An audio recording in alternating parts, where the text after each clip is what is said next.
I want to be enough. I want to be useful. I want to be helpful. I want to be needed. I feel useless, unhelpful, unneeded.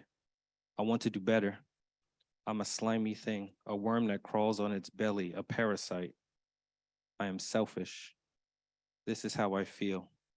You don't have to criticize me, tear me apart, or run me down. You don't have to call me names, slap me about my head and my face. You don't have to belittle me, vulgarize me, pulverize me. I gladly do that all by myself. I'm an expert. Is it true? Is it helpful? I don't know. It is not kind. It is not how I would talk to a friend. I am enough. I am useful. I am helpful. I am needed. I can do better.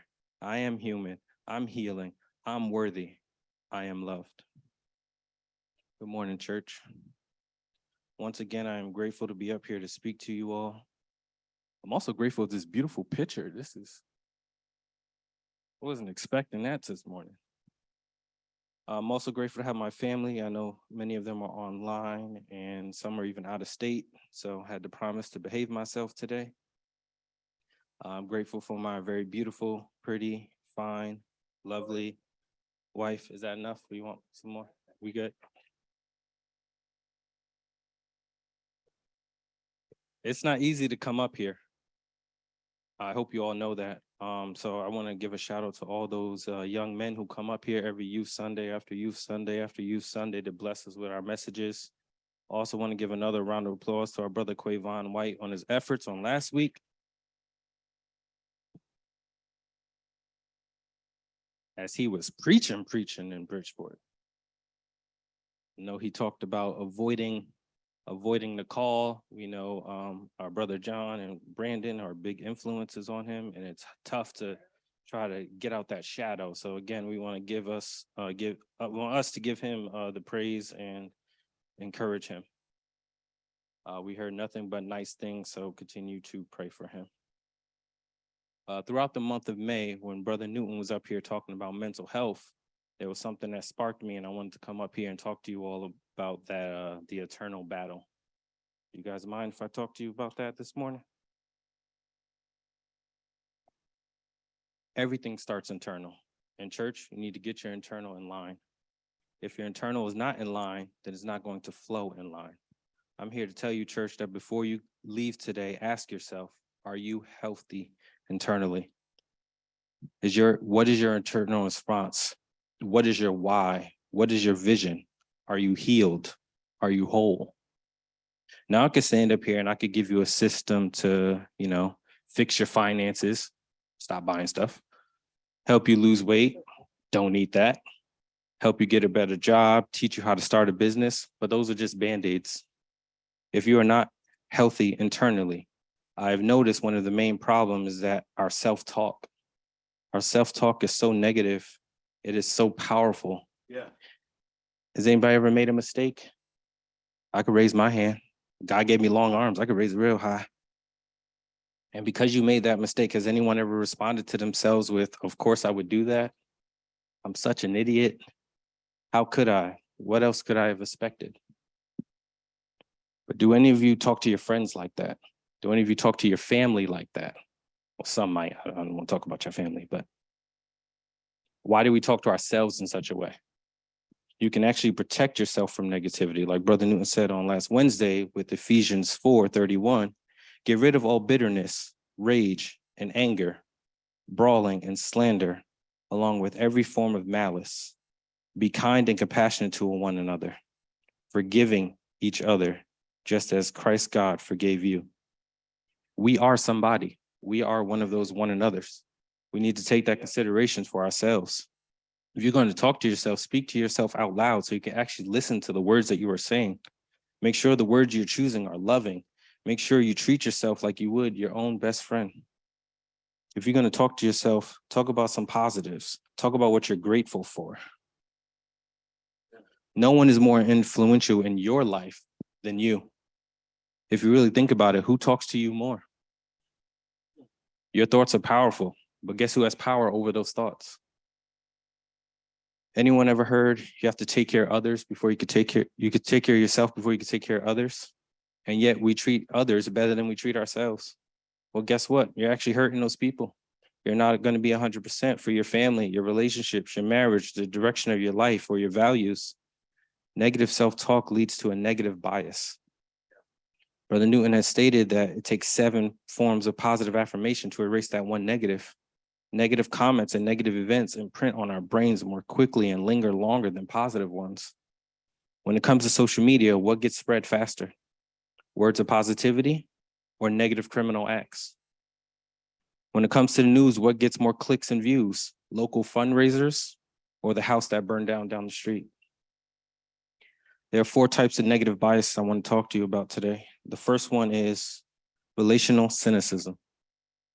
This is a general distrust for people and all their motives. This is where you say, I can't trust people. They're only looking out for themselves. They're going to take advantage of me. All people are like this. No one ever wants to share. According to that voice, it's generally a cynicism you feel about yourself that you just project and reflect on others. In Romans 8, verse 5, those who live according to the flesh have their mind set on what the flesh desires. But those who live in accordance with the Spirit have their mind set on what the Spirit desires. Number 2, negative filtering. This is when you're seeing what is wrong all the time. It's always overlooking what is good, what is right, what's always assuming the worst and the worst possible outcome. Every time you go to a restaurant, you find out what's wrong with the restaurant, whether the menu looks wrong or the prices have gone up, whether the waiter is left-handed, or your new favorite thing. My new favorite thing is now, what's taking so long? There's nobody even in here. DoorDash. Every time you go on vacation, you find out what's wrong with the vacation, whether the stewardess was rude, whether you didn't get enough peanuts, and why is there no towels by the pool area? Finding what's wrong instead of finding what's right. Romans 8, verse 6. For to be carnally minded is death, but to be spiritually minded is life and peace. Number 3, absolute thinking. This is defined as polarizing thoughts, that all or nothing mentality, that some person hurt you, therefore all people are bad. If a politician lies to you, then all politicians are liars. If you happen to disagree with someone, then you write that person off. Brother Stewart preached on last week, are you a fan or are you a follower? And he started talking about his Cowboys and how they ain't won nothing in over 20 years. But this is about me, so I'll leave him alone. And I'll talk about my Mets, who right now are on a 2-game losing streak. It's all right. But me and Brother Brunson talk every week. Brother Brunson, what's going on with our Mets? I don't know what's going on with our Mets, to tell you the truth. They sloping right now, but they got to do better pitching. And we hug it out. But then Georgia turns around. I don't know why you like the Mets. The Mets stink. Brother Brunson, get your wife before I take her cane.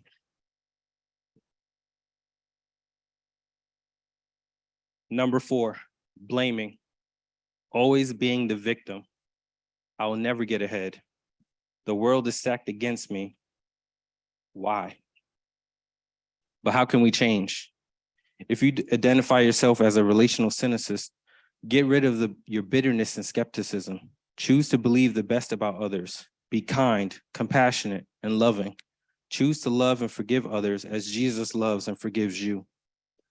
If you identify as that negative filterer, choose to think on what is good, what is right, what is true, what is helpful, and worthy of praise. Ask God to guide your heart, your soul, and your minds. If you identify as an absolute thinking, love and accept others rather than wanting to be right. Be loving rather than wanting to make a point, make a difference. Just because you're right doesn't make you righteous. If you identify as blaming, own your choices. Choose God's best and realize that God has given you everything you need to accomplish everything he needs you to do. We need to find peace, church. We need to be spiritually minded. We need to find the strength from negativity like David did in his darkest moments when he found strength in God, when he came back for Ziklag in 1 Samuel, verse 30. So David and his men came to the city, and behold, it was burned with fire, and their wives and their sons and their daughters were taken captive. Then David and the people that were with him lifted up their voice and wept until they had no power to weep. And David's two wives who were taken captive, Aminah and Abigail, the wife of Nabal. And David was greatly distressed, for the people spoke of stoning him, because the soul of the people were grieved, every man and his sons and his daughters. But David encouraged himself in the Lord. Talk about negativity. Coming back from war, your troops finding their village burned down, finding their women were taken, finding their children were taken, his troops turning on him, his troops wanting to stone him. Church, when you talk to yourself, I want you to encourage yourself in the Lord over and over and over and over and over and over and flush out the negativity like David did. You need to talk to yourself like David did in Psalms 103, verse 1. Bless the Lord, O my soul, and that is within me. Bless his holy name, like David did in Psalms 103, verses 8. The Lord is merciful and gracious, slow to anger and plenteous in mercy, in Psalms 86, verse 15. But you, O Lord, are good. You are God, full of compassion and gracious, long-suffering and abundant in mercy and truth. In Psalms 145, verse 8, the Lord is gracious and full of compassion, slow to anger and great in mercy. Now, I'm not here to just throw some Bible verses at you. I'm trying to show you that talking positivity into your life will be great for you, and repeat God's words over and over and over and over and over and encourage yourself. Church, it's time to encourage yourself in the Lord. It is time to show yourself some compassion. It is time to show yourself some grace. It is time to show yourself some love. It's time to fast from negativity. This is my message.